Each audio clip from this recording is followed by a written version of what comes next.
When my eyesight kind of adjusted to the darkness, I saw these glowing eyes. We no sooner got here and went outside when this light was coming down the canal. And what it turned out to be is a UFO.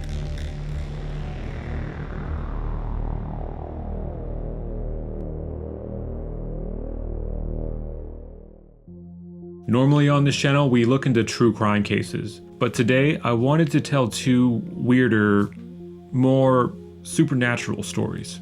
One of our stories involves a man's experience with a UFO in the early 90s that would ultimately change the entire direction of his life. But our first story involves two teenagers who had a close encounter with some kind of unknown creature while walking home from the movies one night.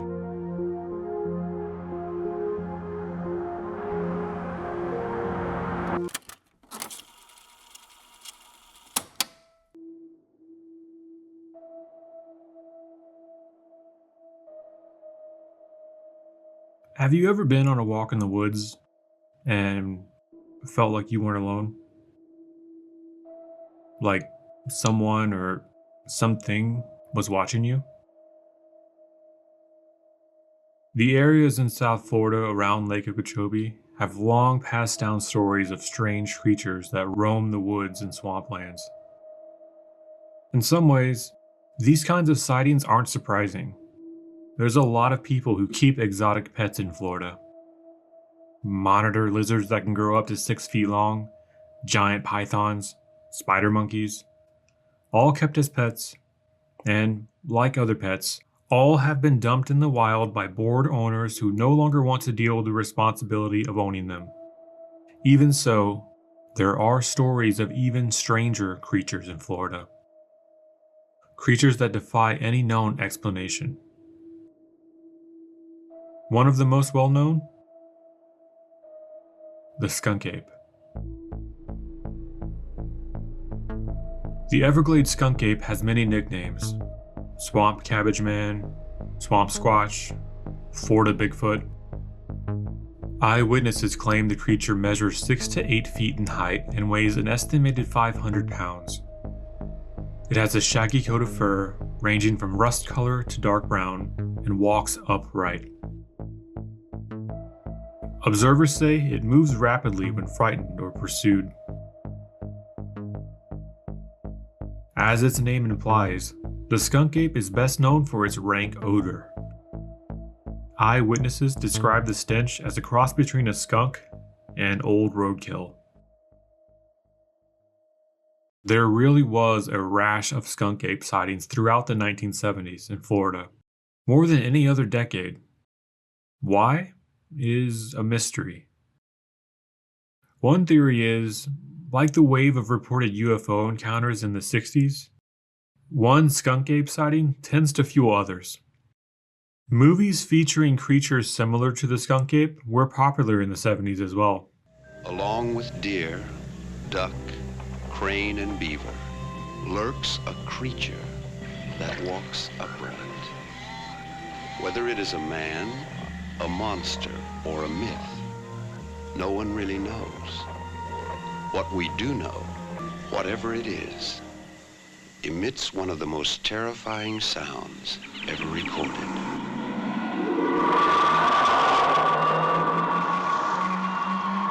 Talk to enough people in Okeechobee, and you'll find someone who has a story about seeing something strange late at night.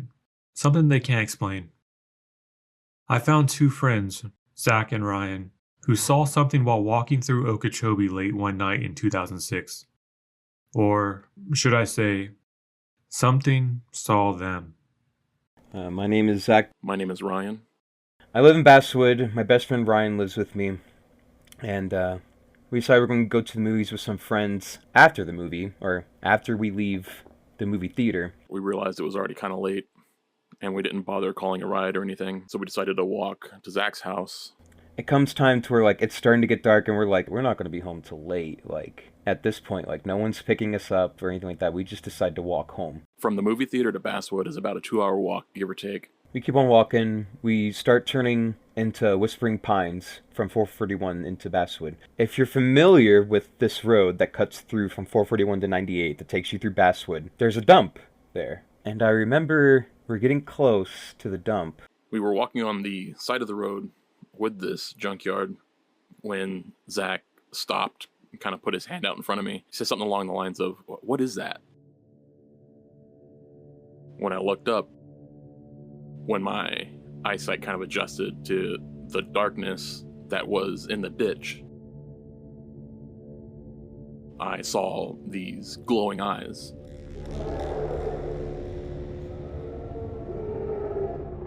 Because it was big. It was probably bigger than Ryan. And Ryan's easily 6 something. And I remember this thing making me feel like Ryan looked small. We stare at this thing for what felt like forever to me. Yo, what is this thing? Oh my god, dude, is it a cat? It's hunched over. Like, we could tell it was hunched over. I felt really uneasy. And I could see kind of the outline shape from the light that was behind it. Its head was too round, almost human shaped, to be some sort of animal. Me having the logical brain I did was like, if this thing's the predator, we can't run from it or else it'll chase us. So we kept eye contact with it as we kind of skirted along and went to the opposite side of the road. And then Zach started running.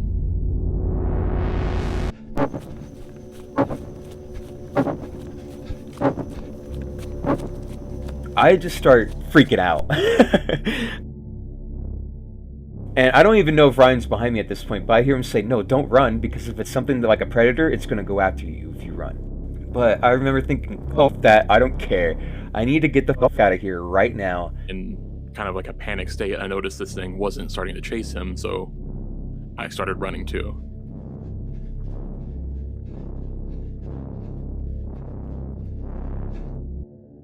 We ran for quite a while.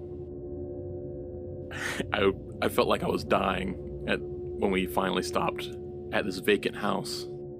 We noticed that this thing wasn't chasing us at all, so, still kind of on edge, we walked home, basically watching our backs, and made it back to his house.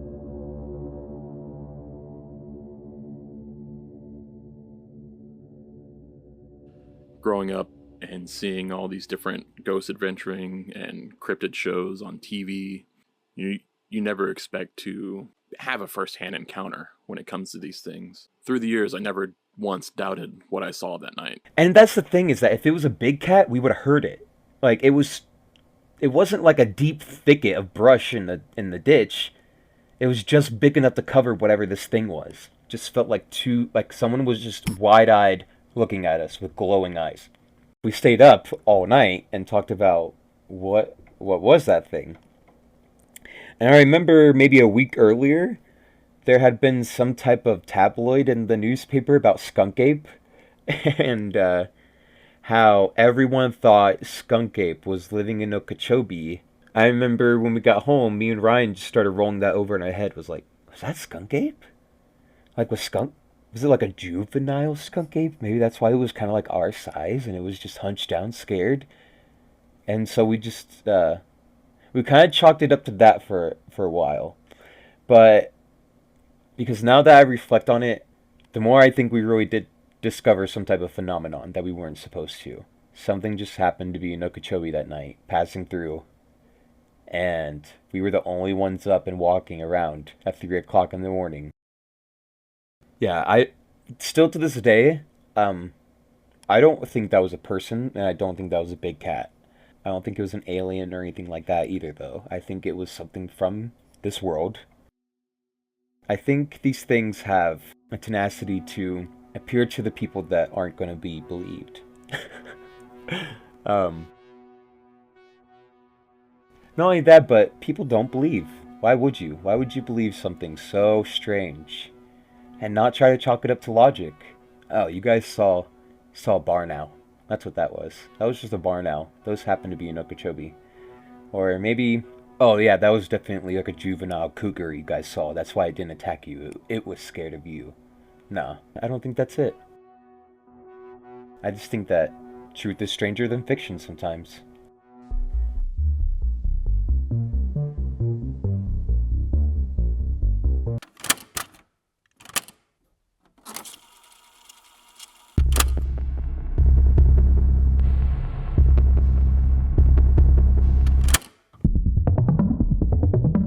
Science fiction and Hollywood movies have long been fascinated by scenarios of invasions from other planets. I'm here to discuss the so-called flying saucers.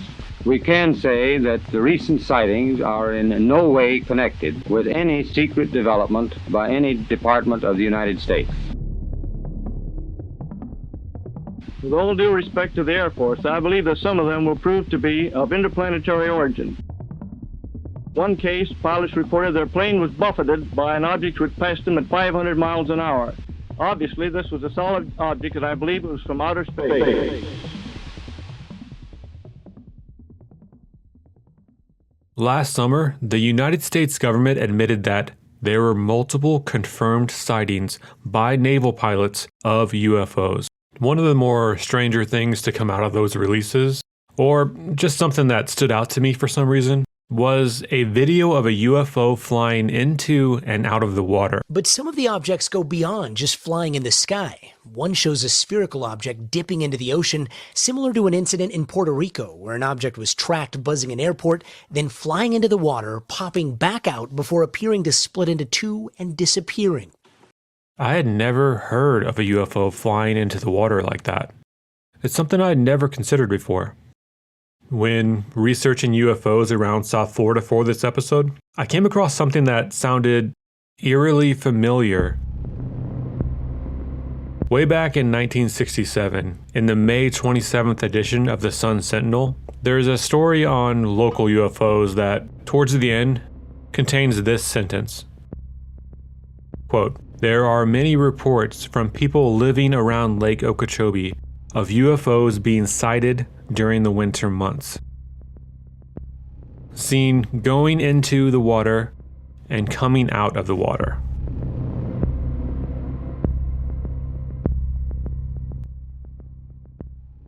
It's such a weird detail.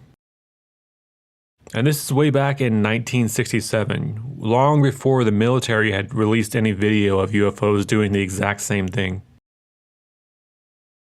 But that got me wondering, what other UFO sightings have there been around Lake Okeechobee? And I found one that I'd like to share with you here today. On October 12, 1994, a man named Richard Garreau had just got done with a long day of engineering work for a client in Boca Raton. He and his co-worker made the drive to Okeechobee and sat down to relax for the night along the rim canal of Lake Okeechobee. Not long after arriving by the lake, the two men fixed themselves a drink and walked outside next to the rim canal. It was a calm, clear, moonless night in Okeechobee. Then, coming from their right along the canal, they saw a light.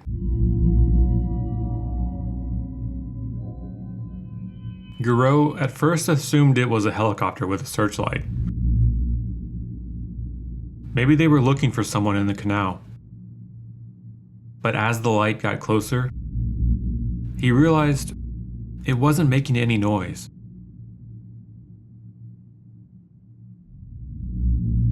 As the light approached them, Garreau said he saw a disc flying slowly, maybe only 20 miles per hour.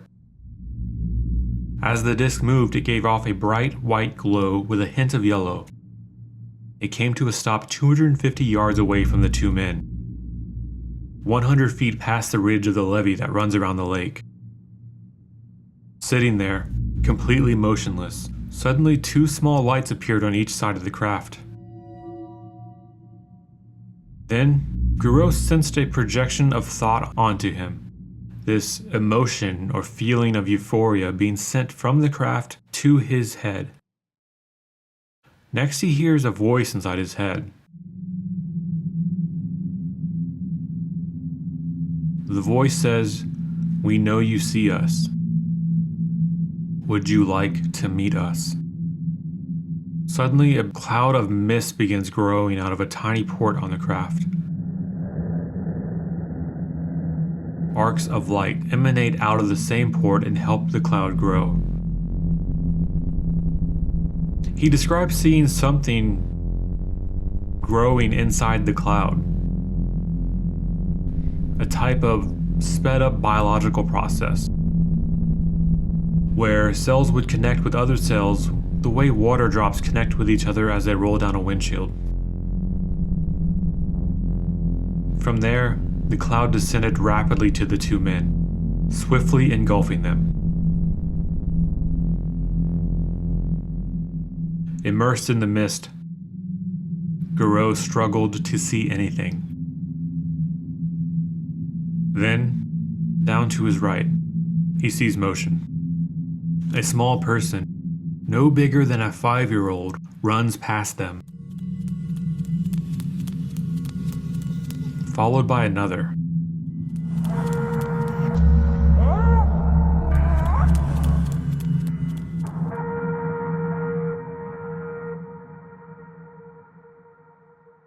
Garreau is hit with the realization that he just watched these beings grow biological bodies so they could walk on this planet. Next, he remembers blankness. Nothing. And then, just looking out at the canal.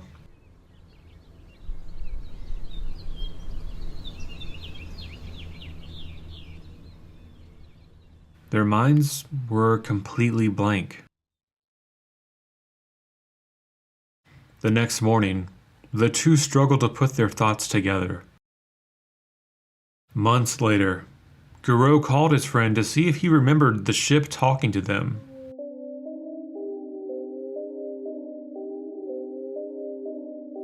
He replies, "They didn't talk to me. All he could remember was a fast-moving light."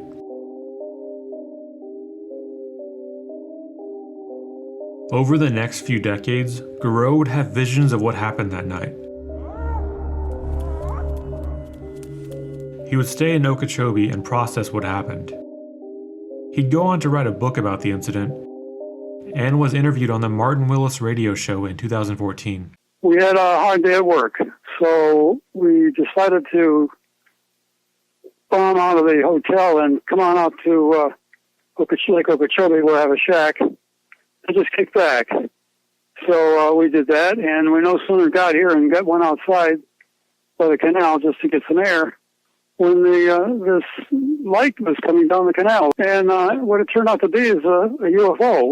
Garreau would go on to say that during the encounter, the aliens loaded his brain with information. Information on how the world was going to end. They gave me the sequence of the end of this world. The main message is this is a dying world right here and now. And it's here where the story takes a strange religious turn. Decades after the incident, Garreau said he now realizes that he's a prophet, and this knowledge has led him to meeting other elders of this world, including right here in Okeechobee. His book is called The Last Prophet, and it's a lot. I ordered a copy from Amazon, and it may be the biggest book I own. The 562-page count makes it longer than any of the books in the Lord of the Rings trilogy. The book is worth checking out if you're curious, but be warned, it gets a little wacky. It sounds weird to say I believe the alien part more than the prophet part and the predictions of the end of the world, but I kind of do. In his interview on podcast UFO in 2014, Garreau predicted that he would be dead by 2020. I tried locating him to see if he was still alive, but I couldn't find anything. I also couldn't find any obituary with his name.